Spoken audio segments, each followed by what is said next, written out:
Hola amigos, bienvenidos a este tiempo de la radio dedicado a la historia.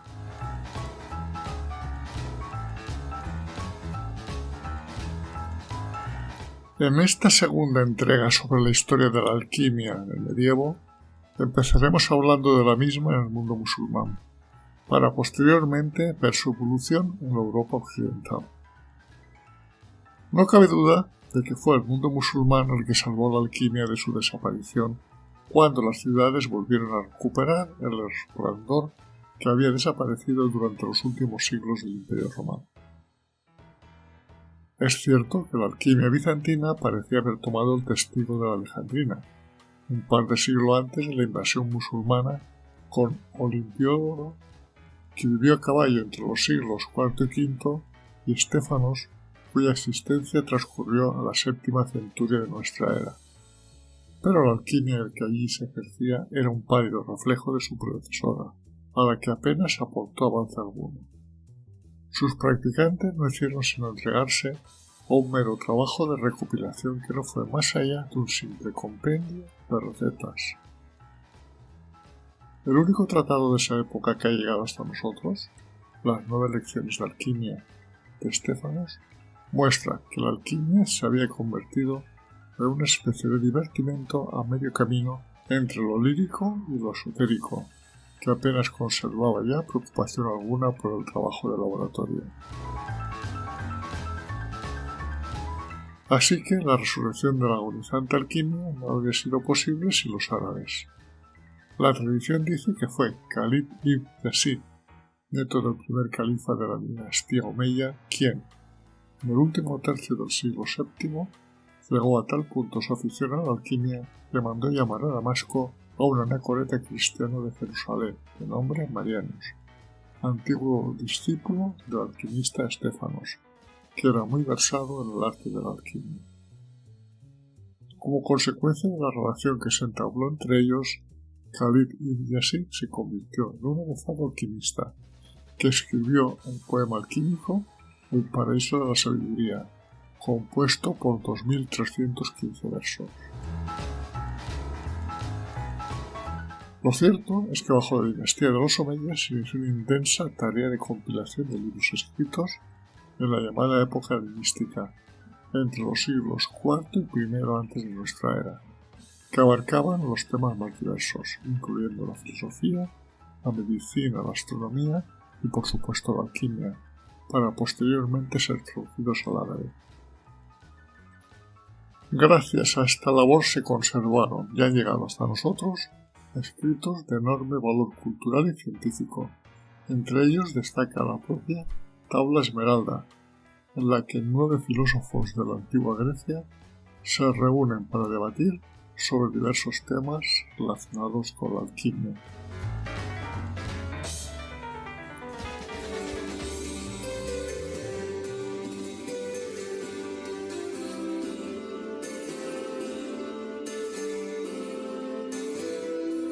Los árabes no se limitaron, sin embargo, a recopilar y traducir los conocimientos heredados.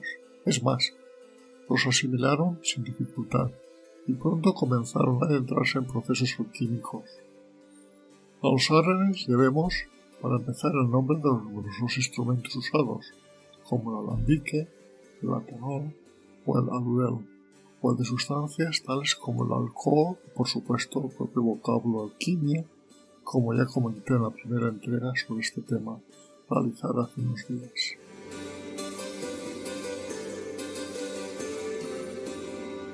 Como buenos aprendices, su misión era tan sencilla como extraer de una materia inicial los principios que la forman y luego combinarlos entre sí, de modo que se obtenga el elixir, palabra que luego derivaría en el elixir, con la que los alquimistas árabes nombraban a la sustancia que, al fundirse con cualquier metal innoble, era capaz de transformarlo en oro.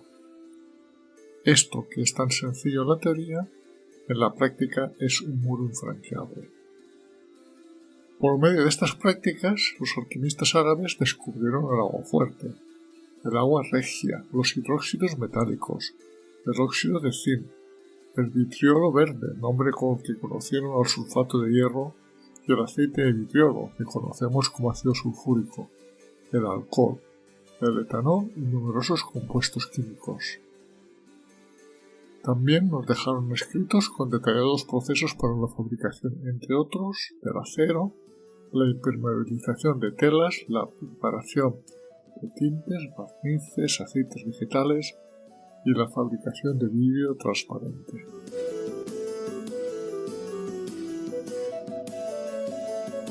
Un gran alquimista musulmán que ha pasado la historia de esa época fue Jabir ibn Hayyan al-Sufi, conocido en la Europa medieval como Geber, al que se le atribuyen más de 3.000 escritos, con temas tan variados como la alquimia, el misticismo y la cosmología, considerándose en la actualidad como el fundador de la alquimia musulmana.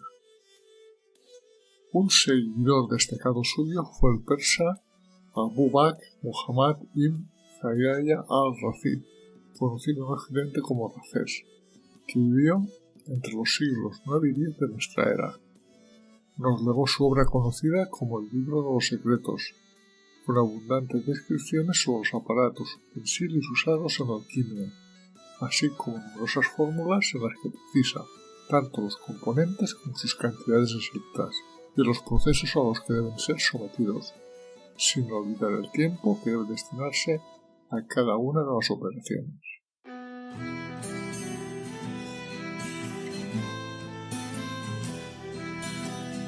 Otro hombre de ciencia más célebre por su faceta como médico y filósofo que como alquimista fue Abu Ali al-Qasim Apalan ibn Ali ibn Sinu, conocido en Occidente como Avicena. Como alquimista escribió el llamado Libro de los Remedios, en realidad un estudio de las rocas, los minerales y los metales que clasificó en 4 grupos: piedras, sustancias fusibles, sulfuros y sales. En la Hispania andalusí tenemos a Maslama de Madrid, que escribió un tratado sobre la alquimia denominado La distinción del sabio, en el que describe el óxido de mercurio y demuestra por primera vez el principio de conservación de la masa, atribuido 8 siglos después al francés Antoine Lavoisier.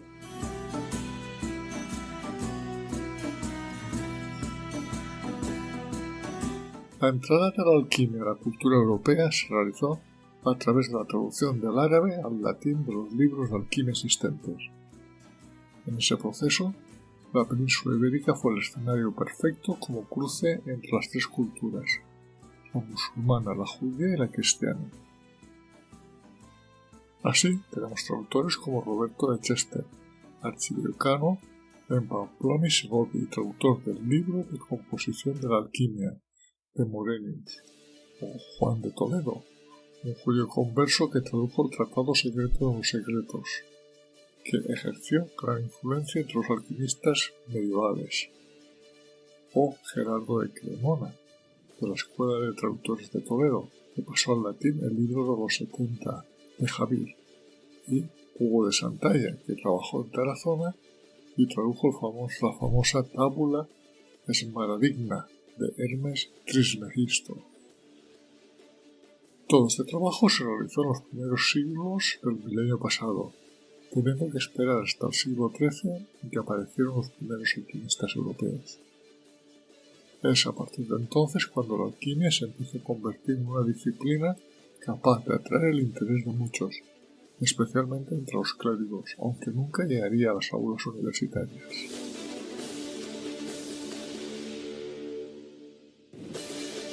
Practicaron la alquimia frailes dominicos como Vicente de Beauvoir, Alberto Magno y Tomás de Aquino, y franciscanos como Roger Bacon. No nos tiene que extrañar que sea entre los clérigos en donde florece la alquimia. En el medievo la cultura se había convertido en un patrimonio casi exclusivo de la Iglesia, que preservó en sus monasterios el conocimiento recibido de la antigüedad, copiándolo una y otra vez, sin más medios que el pergamino y la pluma, y sin más intención que conservar los saberes heredados. No obstante, existe un obstáculo. La alquimia había crecido en íntima unión con la filosofía hermética, cuya ecléctica visión del mundo, trufada de paganismo, difícilmente podía entregarse en la concepción cristiana de las cosas. Entonces, ¿cómo pudo realizarse esa unión entre la Iglesia y la alquimia?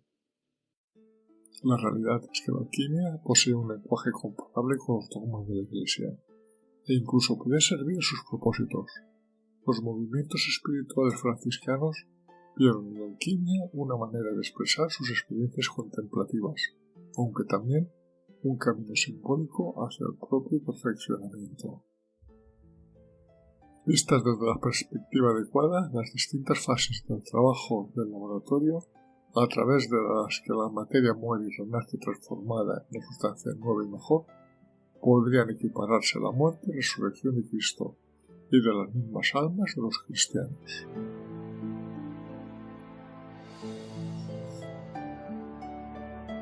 El más famoso tratado de alquimia medieval, conocido por el nombre de Aurora Consurgens, atribuido a Santo Tomás de Aquino, es una paráfrasis casi literal de las Sagradas Escrituras en lenguaje alquímico.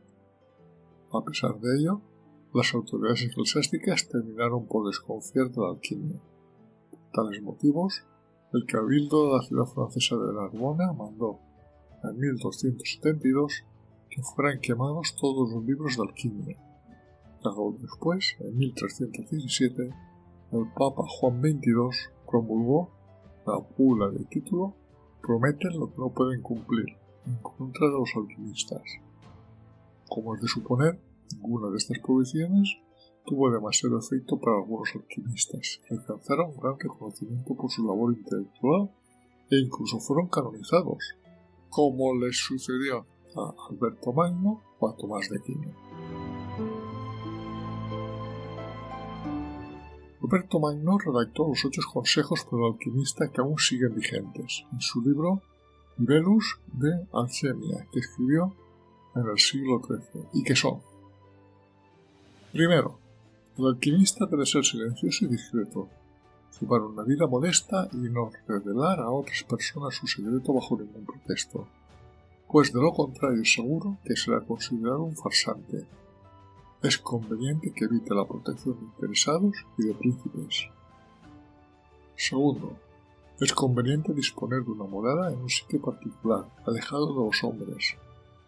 En la vivienda debe disponer de 3 habitaciones en las que realizar la sublimación, las disoluciones y las destilaciones. Tercero, el alquimista debe respetar el momento de hacer las operaciones y las horas adecuadas para cada proceso. Cuarto, debe ser rápido y constante en su trabajo, pero la impaciencia no suele resultar una buena aliada. Quinto, es necesario que opere siguiendo el orden establecido, procediendo en primer lugar a la trituración, en segundo lugar a la sublimación, en tercer lugar a la fijación, en cuarto lugar a la calcinación, en quinto lugar a la disolución, en sexto lugar a la destilación y en séptimo lugar a la coagulación.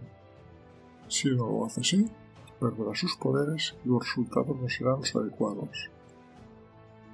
Sexto, todos los vasos y recipientes en los que se guardan medicamentos, agua y aceite han de ser grabados a fuego con el nombre de estos y ser de vidrio o vitrificados.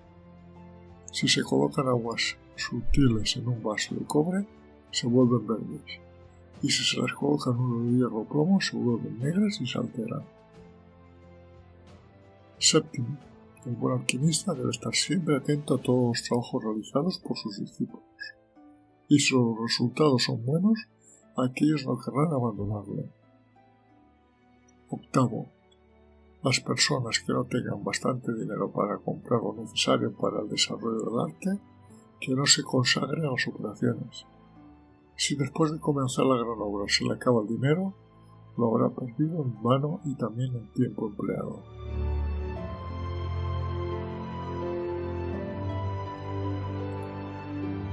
Otro clérigo alquimista fue Tomás de Aquino, que está considerado como el pensador más influyente de Europa hasta el triunfo de la Revolución Científica 4 centurias más tarde. También alquimista y monje franciscano fue el inglés Roger Bacon, nacido en 1214, también conocido como Doctor Mirabilis, y, a mi corto entender, quizá el mejor científico del siglo XIII. Perseguido por los miembros de su propia orden religiosa por sus continuas críticas a los sabios de la época, acabó protegido por el Papa Clemente IV. Como científico afirmó que la alquimia era una ciencia tan importante como las matemáticas, la astronomía o la óptica, y escribió extensas obras sobre ellas, por ejemplo, Opus Majus, Opus Minus, De Multiplicatione Specificarum, De Speculis Conmeduis y Communia Naturalis. Las opiniones de Bacon sobre la alquimia estaban vinculadas a su creencia de que la medicina alquímica no solo se obtenía oro, sino que también tenía el potencial de prolongar la vida y conducir a la salvación del alma. Como alquimista, capaz de leer textos árabes en su lengua original, era partidario de la experimentación en el laboratorio frente a especulaciones filosóficas. Durante mucho tiempo se le consideró el descubridor de la pólvora, aunque más bien podemos decir que fue el primero en dar a conocer la fórmula de la misma entre los europeos.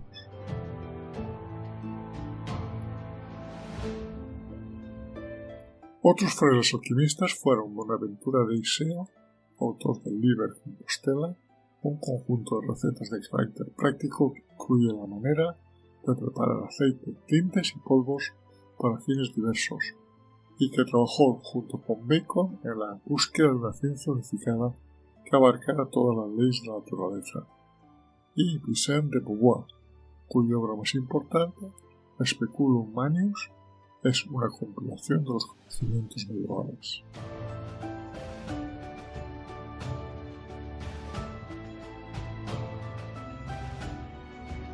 Durante los siglos XIV y XV, la alquimia pasó de los conventos al mundo laico. La experimentación en el laboratorio debía absorber toda la atención del alquimista, apareciendo dos áreas importantes de experimentación: los que buscaban la piedra filosofal, sustancia capaz de convertir en oro los metales más innobles, y los que tenían como meta exclusiva la consecución del elixir. El bebedizo haría posible, si no la inmortalidad, si al menos la curación de las enfermedades y la prolongación de la vida. Uno de los alquimistas más célebres de ese periodo fue el veneciano Bernardo el Trevisano, quien ya en el siglo XV, y tras haber sido iniciado por sus padres en la idea de Geber, pasó 60 años de su vida buscando con afán el secreto de la piedra filosofal. En su empeño, enfermó de gravedad, se arruinó varias veces y recorrió casi toda Europa buscando con ahínco en cada lugar que visitaba el más pequeño retazo de información que pudiera conducirlo al triunfo. Así transcurrió su obsesiva existencia hasta que, contando ya 82 años, dijo descubrir en la isla de Rodas el secreto de la transmutación, muriendo 2 años después de su supuesto éxito, sin que hasta la fecha tengamos certeza de su descubrimiento, salvo su palabra. Semejante fue la vida del inglés John Rippon, que vivió entre 1402 y 1490. Autor de un célebre tratado de alquimia que dedicó a su rey Eduardo IV, había aprendido en diversas estancias de Lovaina, Roma y la isla de Rodas las técnicas de la alquimia. Otro famoso alquimista de estos últimos siglos medievales fue Basilio Valentín, que experimentó con el antimonio como elemento terapéutico. Con el tiempo, Fulcanelli, en el siglo XX, y de quien hablaremos en la siguiente entrega de estos audios sobre la alquimia, no dudo en reconocerlo como el mayor alquimista de todos los tiempos.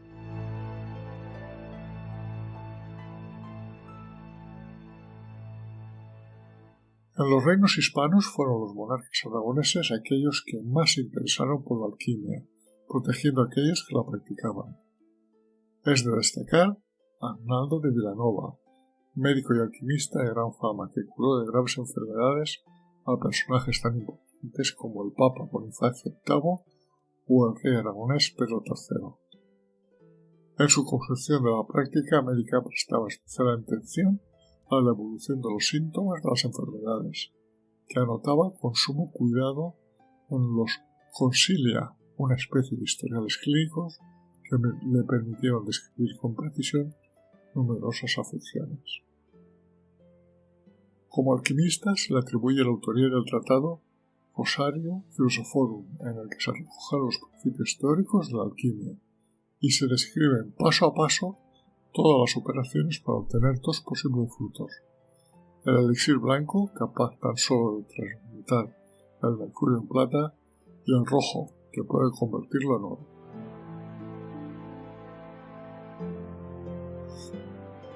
Otro alquimista protegido en la corte aragonesa fue Joan de Peratallada, al que se le atribuyen numerosas obras, entre las que destaca su consideración sobre la quintesencia, la que identifica el éter, que forma parte de los cuerpos celestes, con el alcohol destilado que se obtiene del vino por medio de un procedimiento específico que requería el uso de cal y carbonato potásico. Su influencia fue tan grande que la obra se tradujo al inglés, francés, italiano y sueco.